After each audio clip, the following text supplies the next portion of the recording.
Hi, this is Phil from PDQ Merchant Enterprises and the ATM Mastermind Group page, and in today's video we're going to be talking about the 5 locations you do not want to put your ATM in.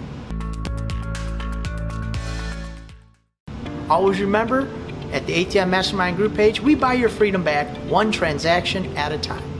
We have a course that teaches you from A to Z how to be successful in the ATM business. We also have an ATM Mastermind Group page that's free to join for like-minded individuals just like yourself who want to learn a little bit more about the ATM business and be in a like-minded community of other ATM business owners. Alright, so we're going to dive right into it, and here we go. Number 1, gyms. I know you guys like to go to the gym, you like to work out, you're trying to lose some weight, you say, oh, you know what, this might be a great spot to put an ATM, I see a lot of traffic, but you know what, it just doesn't work out that way. I don't know why, but gyms do not work out to be a good transactional volume place. We put it in and we get low transactional value. And I never understood why, but it just doesn't resonate in transactional volume. So you just might want to avoid that if you get the choice to put an ATM in. Point number 2, tire shops. We've tried tire shops, doesn't work out. We're thinking, okay, people are in there, they're getting their tires done, they gotta hang out for a half an hour, sometimes 45 minutes. You know what?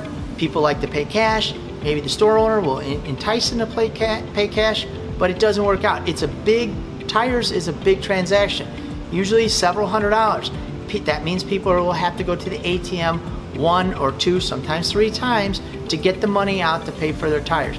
They don't want to pay for that transaction, and it's easier for those people to put it on a credit card. So tire shops are not a good indicator of a good place to put your ATM. Not a lot of transactional value. Point number 3, high-end restaurants. Oh, Phil, restaurants. You said restaurants were a good place to put an ATM. Why isn't a restaurant? Again, this is a high-end restaurant.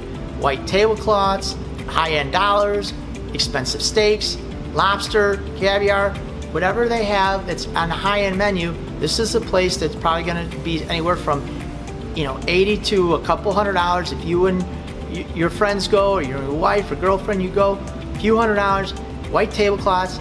Surefire way, don't put an ATM in this location. It's usually all credit cards, not a lot of volume. We've tried, maybe you'll be successful if you try it, but we've tried over and over again. It doesn't work out, doesn't resonate. So stay away from high-end restaurants. Number 4, hotels. Wait, Phil, you said hotels are a good spot. Yes, I did, but what we're talking about is hotels with 60 rooms or less. I like to think a real 100, but sometimes 100 might have a banquet facility, and there might be something else there where it's drawing the people. It's a little selective but almost every time a hotel, 60 rooms or less, or a motel, it's not a good spot for an ATM. It just doesn't, there's not enough traffic, there's not enough draw for the customer to go there and use the ATM. We're always looking for higher end places with more traffic and a reason that they need cash. Those type of places, although it's good for staying, it's not good for transactional value. And again, we're not looking for a location, we're looking at a location that makes money and consistent money, time and time again. So stay away from anything at 60. My rule of thumb is about 100 or more is about my break-even point, and usually 100's on the low end. I'm looking really for 200 rooms or more for a good hotel with a banquet facility or some other venue next to it, or maybe by itself. That's what you want to look for when you place an ATM in a hotel, okay? But 60 rooms, it's not a good spot. It always seems to be a loser. So be cautious when you put your ATM in those type of venues, and be careful. Number 5, here's a surprise, theaters. Now, I'm not talking about a movie theater, I'm talking about a play, that kind of theater. Usually what happens is the play will run Friday, Saturday, Sunday, or usually a couple days during the week, and then they're gone. So people come in for one show, anywhere from a couple hundred people, and then they go out. We've put them in places, cash only place, they buy their tickets ahead of online, they come there, they don't, and what happens is if it's cash at the door, they go to the ATM, but it doesn't resonate. It's not enough value. They might do 10 transactions in a weekend or 10 transactions a show, and then it's off for all those other days. So those kind of places, play theaters, They don't do very good. We've been unsuccessful in that arena.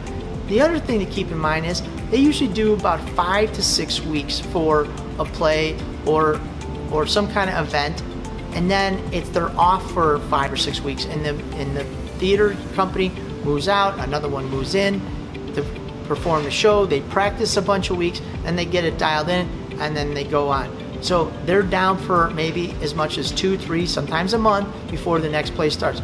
And your ATM is sitting there vacant until those times happen. Holiday season, you're killing it. You know, usually from November 1st to right around January, they always have something like the Nutcracker or something of that nature that'll push the people there. And that's usually when they want to call you and say, hey, I need this. But in January, crickets. So you want to stay away from those venues, and it doesn't work. We even took 100%, never paid a commission, put the surcharge way up. It just wasn't enough value. So just giving you that heads up. ATMs are expensive, and it doesn't bode well. Again, we're trying to get transactional value, not locations. All right, hope these tips are helpful. Always remember to like and subscribe the video below. Comment, share the video. Sharing's big, helps with the algorithm. And always remember we have an ATM Mastermind group page that's free to join for like-minded individuals just like yourself who want to learn a little bit more about the ATM business and be in a community of other ATM business owners. So I'll see you guys over at the ATM Mastermind group page. Thank you.